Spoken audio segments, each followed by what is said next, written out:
welcome to Just Talk Funerals with me, Jason Threadgold. And me, Nicola Threadgold. Just Talk Funerals is all about the funeral industry, the people that work alongside us, and an insight into what we do. We will have some special guests along the way, sharing their experiences and how their professions overlap with what we do. So get yourselves comfy, grab yourselves a cuppa, and let's get into today's episode of Just Talk Funerals. Hello and welcome to this further episode of Just Talk Funerals with both myself and Jason this morning. Morning. Hello. So we're going to kick off today's conversation around simple cremations, aren't we? Yeah. So in a episode prior we talked about direct funerals, didn't we? So now we thought we'd have a discussion around of what is a simple cremation, Jason. Okay, so a simple cremation differs a little bit from a direct cremation, and it's not your full-blown traditional service as you would know it. Most crematoriums now, especially the ones in our locality, offer this facility where you can have a 10-minute gathering for a small group of people. Yeah. No minister or celebrant, but it gives you an opportunity to at least witness something of what's going on. Yeah. You could perhaps have a little bit of music in the background, and some will even now allow you to have a not a visual tribute, but they'll allow you to have like a streaming service, so people can witness this going on as well if they can't make it for whatever reason. Yeah. Cost-wise for these kind of things, they're sat nicely in the middle between what you'd see as a direct service and a traditional funeral. But some crematoriums, it's interesting to look at their pricing structure and see that to book a simple service can work out just a little bit cheaper than booking a direct service. So if you're canny, mindful, if you look at your costings, speak to your funeral director about this, if you were choosing a direct service, it might be easier and that little bit cheaper to book it as a simple service, just to save you. It's not massive money, but it just saves you a little bit more as well. So what sort of timings can you have then in terms of, you're saying that families can attend, so in terms of the timings, how does that work? Depending on your crematorium, North Links Council, so if you're at Woodlands Crematorium, then they'd still be quite early in the morning. So you're looking sort of around the 9:20, 9:40 in the morning. Yeah. That's not to say you get 20 minutes for the service. You get this 10-minute allowance. Other crematoriums, Grimsby Crematorium's not too far away, they've got two different chapels. So they have what's called the Treasured Memories Chapel, a lot smaller and can be utilised a lot more flexibly. So it's not used all the time. So you're not restricted to that having it really early in the morning. There are times where you can have it later on in the day if it's not being used for your traditional services. Yeah. Do we know sort of what the take-up is of sort of people taking a simple cremation rather than a direct? It's quite minimal at the moment, and I think it's all that to do with awareness, really. Yeah. I mean, your funeral directors, when you sit down and chat with them about it, they'll offer you these options. Yeah. Direct service, I think that's something that people have set in the mind that's exactly how they want to do it. Yeah. Traditional funeral, equally the flip side, if they want everything. Yeah. But this that's sat in the middle, I don't think a lot of people really know it's an option until they're told about it. It's not like a member of the public necessarily goes looking at pricing structures on websites dotted around for different crematoriums. Yeah. So at the minute it's quite minimal. Yeah. It's usually when a funeral director's suggested it as an option to somebody. Yeah. But the benefit, like you say, is that there are people that can attend. Yeah, it gives certain people that element of closure. You're not going to have, like you say, a minister or a celebrant stood there talking, giving a full eulogy. That's not to say that the small congregation that does come, if somebody feels they want to stand at the front next to the catafalque maybe and say a few words to that person, you're not going to be restricted with that. But it's a lot more personal service, a lot smaller service than you would traditionally see. Yeah, okay. And in terms of the features then, is there anything else, when we talk about, so it's 10 minutes for the simple service, whereas opposed to when you have a traditional service, I guess, you're talking of around what? Anywhere 40 minutes to an hour, depending on the crematorium, really. Yeah. Okay. Yeah, so it's quite minimal in the sense of the time that's allowed, but it does give people that option to just witness something. And we're all about people's mental health and awareness and closure. To just see something will help people out an awful lot instead of seeing nothing. Yeah, absolutely. And I think it's important to talk a little bit about sort of what the limitations are for a simple service as well.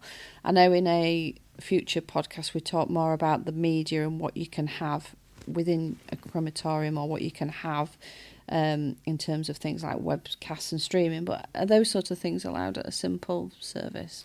Your streaming service, some do and some don't. So it's worth checking with your funeral director and your crematorium which ones do allow that. Yeah. Some will allow you to have a holding image of that person on the screen as well. Yeah.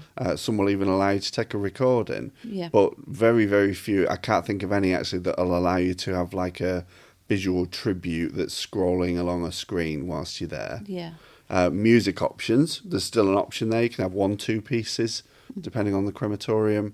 So they're not limiting you in that sense. I think this facility's sort of been brought in to kind of bridge that gap between a direct and a traditional funeral, really, just to show something. Yeah, I think you're right there. And like you say, having just a couple of pieces of music, one maybe at the beginning, one at the end. I guess the tributes and things, you know, you're going into more of a lengthy service if you want to start showing images and things like that. If you're wanting that kind of thing during this type of service, then it's probably not for you. Yeah. It's probably worth looking at the traditional route or having the direct service and then having a memorial service somewhere else that allows for that. Yeah, absolutely. Okay, so we're saying a simple cremation sits in between a direct service and a traditional.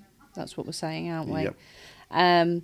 So that gives our families just that brief time for them to say their goodbyes, isn't it? Rather than a direct being nobody in attendance. Yeah, it's not to bring like all of your family and friends and work colleagues and everything together. This is really just for the immediate family and the personal small group, just to get you together and have a little bit of something, really.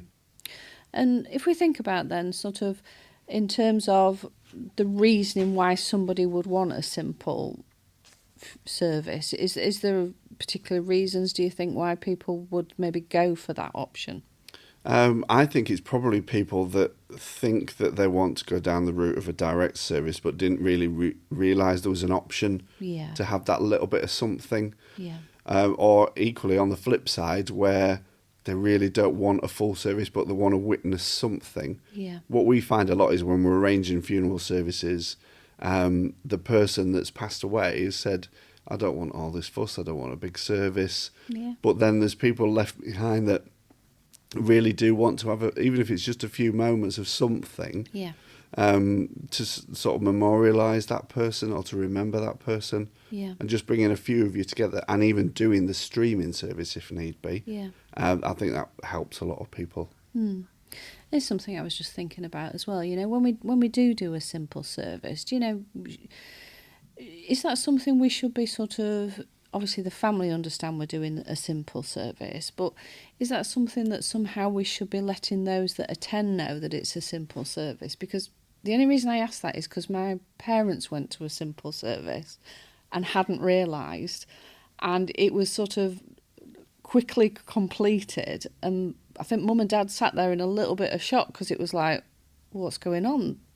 That's the end. And I think they expected that it was going to be this full traditional, maybe 30, 40 minutes in the chapel, and it wasn't. And I think that was their first sort of insight into what a simple service was going to be. Yeah, and I guess it's really tricky how you portray that to people, really, because this type of service, usually it's an invite only. It's not like an open carte blanche, anybody can come and attend it. The person that's arranged this type of service as the applicant, usually they're the ones that have gone off and said, this person can attend. So, I mean, that's maybe a presumption on our part that we would have told them this. I just suddenly thought, But I think it's something to actually bear in mind and think about that, how we portray it to people as they arrive to it. So, interesting question that actually. And I don't know, we'll think about how we can deal with that. Yeah, absolutely. Yeah, definitely. And do you think a 10-minute service is enough? For some people, yes. Mm. For some people, no. I think there's a sector of the community out there that really are not comfortable in a funeral setting and don't want to be there at all. Yeah. And I think it would benefit them just to be very quickly in and out of the chapel there at the crematorium. There's other people that I feel need to spend time. They need to listen to stories, share stories, visualise things. Everybody's different in how they deal with death and how they mourn. Yeah. And it's all about giving people as many options as possible. Yeah. And this has come, I think, at the right time with the increase of direct services coming on board. We all know how quickly they're increasing. Yeah. But then there's a lot of people that are being left behind and they're not being catered for in a sense. It's about choices, isn't it? It is all about choice, and that's what this industry should be about. Yeah. Gone are the years, we've talked about this before, where your funeral director would turn up and tell you what you're having. It's not like that anymore. It's all about options and choices. Yeah, definitely. And we talked briefly about like the media and the live streaming. Do you think the absence of that, even in a short service, do you think that is, beneficial to mourners, that there is no live streaming, or do you think there is still a place where there is, a service and there is no sort of media involved? Yeah, I think definitely there is. I mean, if you go back many years, media only became a thing in the last sort of few decades. And it's sort of, we've had to embrace that and change for that. Yeah. I don't think it's an expectation. No. At every service that it's there. And it's quite a nice experience when it does appear, but I don't think anybody comes into a service expecting a visual tribute or for it to be streamed. I think they come in there to pay the respects, mourn the person that's passed away, and just be there for the people that are there around them, whether it be family or friends. Yeah, okay. And, we talk about a simple service. We talk a lot about how we're comparing that to a direct.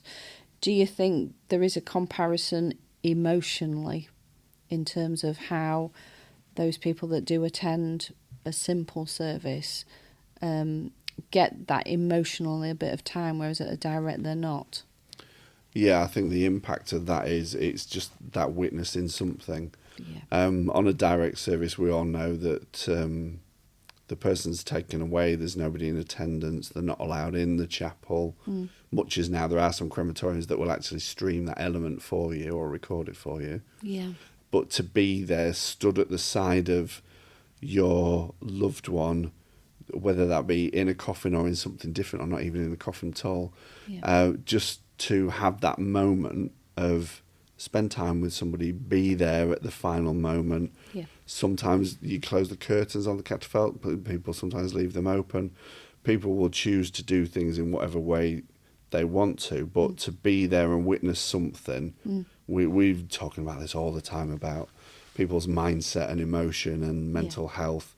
I think it does benefit them by being there, even if it's just for a brief amount of time. It just will help in their grieving, definitely. Yeah.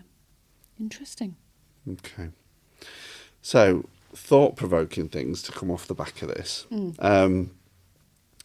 You've talked about, is 10 minutes enough? I think in this type of service it is, because you're going to be going in there knowing it's a brief service, for those that know it is a brief service, not those that have necessarily been invited to it, to go in without that person stood there reading to you, talking about the life. I think if you were to extend the time out, then it would be an awful lot of nothing. In one sense, it'd just be time for remembrance. Yeah, it's reflection, isn't it? Yeah, and I think that time could go, it could seem like an awful long time if there's nothing happening. Yeah. If you were just there or just listening to music. So I think that 10 minutes, I think, is sufficient. Yeah. And that seems to be the thing around most crematoriums. That tends to be what they're offering. Yeah. I think it serves families well if they're looking for something that bit different. But again, it's how they find out about that kind of thing. And usually it is a funeral director that would highlight it to them. Yeah. I mean, they are all based on our fees in the windows, aren't they? We have to advertise that we do a simple cremation. Of course, yeah, of course. It's always there. Everybody needs to show the pricing structure and the options that they offer. And on our websites. It's everywhere. Yeah. I mean, if you look now, the CMA, that's the Competition and Marketing Authority, it's a necessity. Yeah. If you're looking into a funeral director's home, it must be displayed in the window, all the costings. Yeah. Equally, it must be mirrored inside the funeral home, and you must be able to have takeaway price lists and everything. Yeah. So yeah, it's always there, and it's always transparent. It's whether people know what they're reading when they're reading it, if you get what I mean. Yeah. It can be baffling some of the ways it's sort of put across to people. It's better to just sit down with the funeral director and chat, tell them what you want, and let them not necessarily guide you, but sort of angle you towards things that are available to you. Yeah. And then that way they can build up this picture of what you're wanting, whether it be direct, full-blown, or something in between. Yeah. It's surprising how your funeral director, once they just sit and listen to you, they're going to work out what kind of thing you want and then suggest things to you. Yeah. It's not for them to decide for you. No, absolutely, but given the options, the choices. Given the options, then people can decide what's best for them, can't they? Yeah.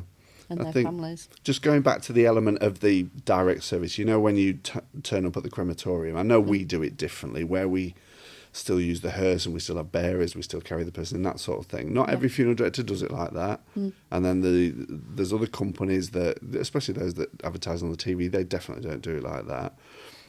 This type of service, where it's a simple service, every funeral director should be using their full team, using the vehicles, everything. There's no stopping you having limousines if you really want to. It's just the amount of time that you're going to spend in the chapel. That's the only difference. Yeah. You can still have flowers, you can still take a collection. Yeah. You still then go off and have a gathering afterwards. Yeah. It's just not as full on as having a larger congregation, more time in a chapel, and a celebrant or minister talking to you as well.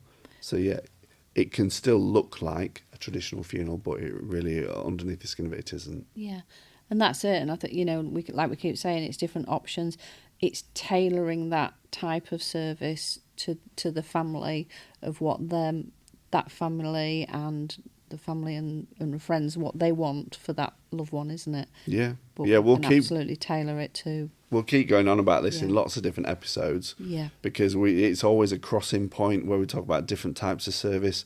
And I know we've talked about direct already. Yeah. We'll talk about traditional, but there is going to be an overlap where we talk a lot about the same thing, but it's getting a different perspective on it. Yeah, really. definitely. Yeah.